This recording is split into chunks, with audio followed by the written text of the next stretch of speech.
Making mistakes is something that happens to all of us, whether we like it or not. We make them in life and we make them on our yoga mat. But what if I told you that mistakes were not something to avoid, but instead something that we should truly celebrate? In fact, making mistakes is one of the most valuable things that we can do, because hidden deep within them is true wisdom.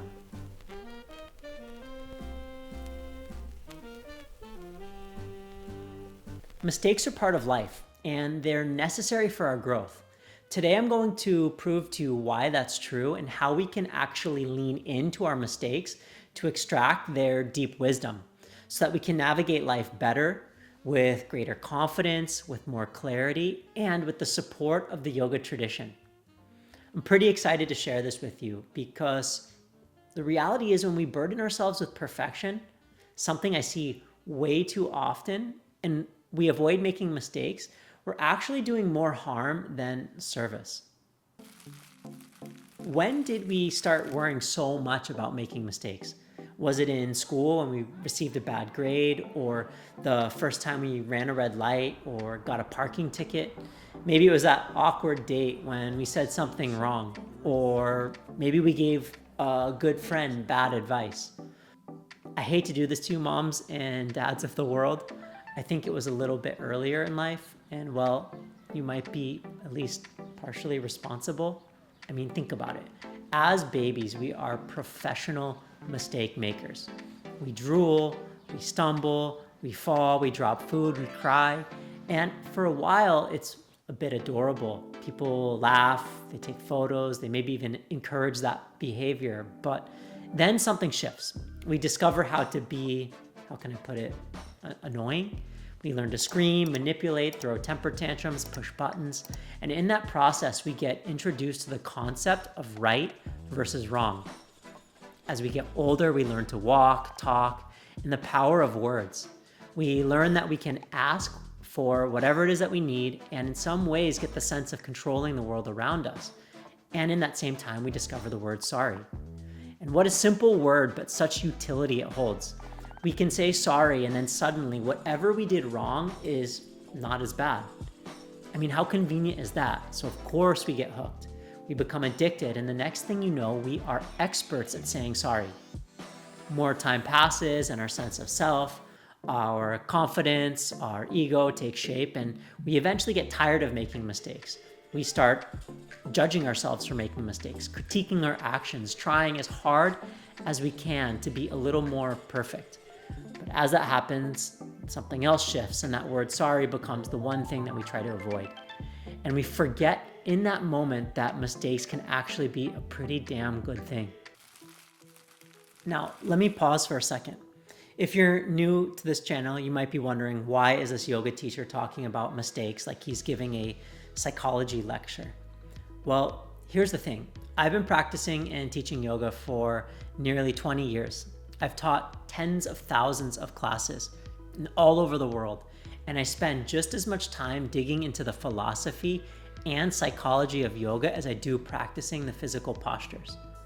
What I've found over and over again is that these conversations tap into something deeper, a part of us that wants to be heard, a part of us that wants to be expressed.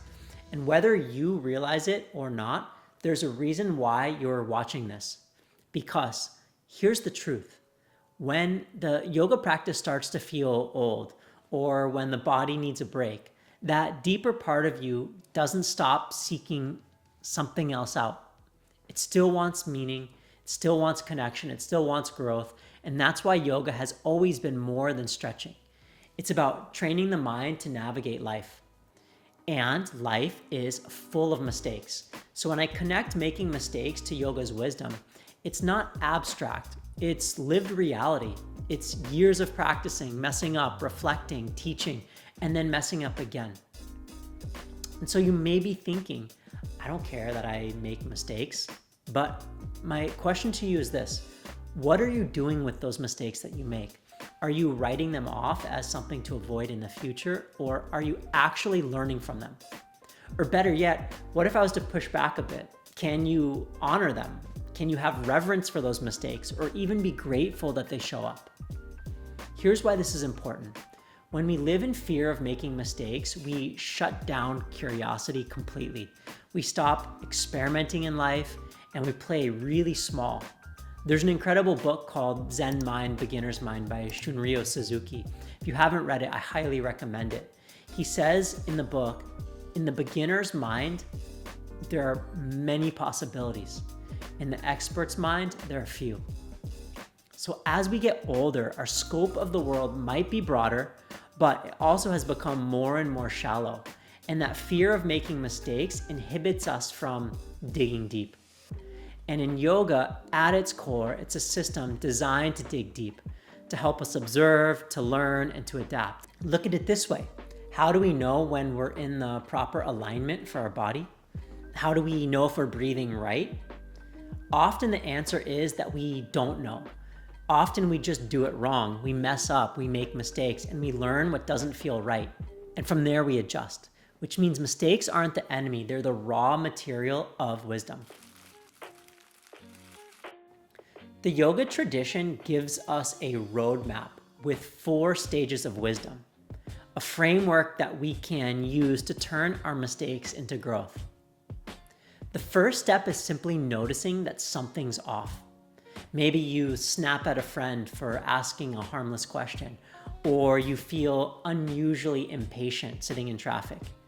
In that tiny pause of noticing, you realize this isn't how you want to feel or how you want to act, and that awareness is the first spark of wisdom.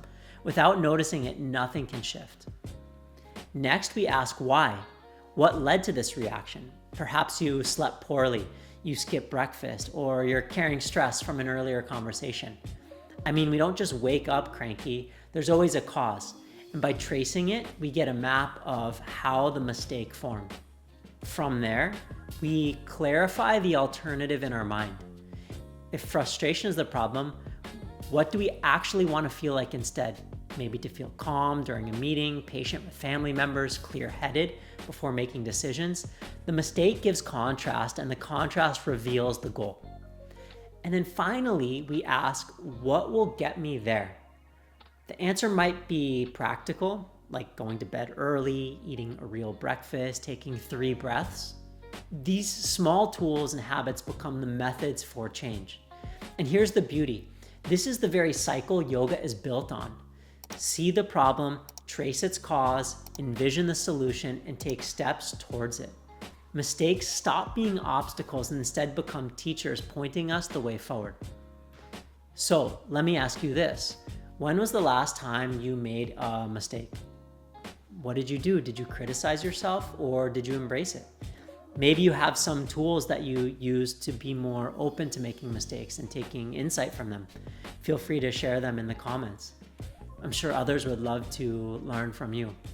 And if you're interested in how yoga philosophy can actually guide your everyday life beyond the poses and into these deeper lessons, hit the subscribe button, give this video a like, and check out my other videos where we continue to connect the dots between practice and life.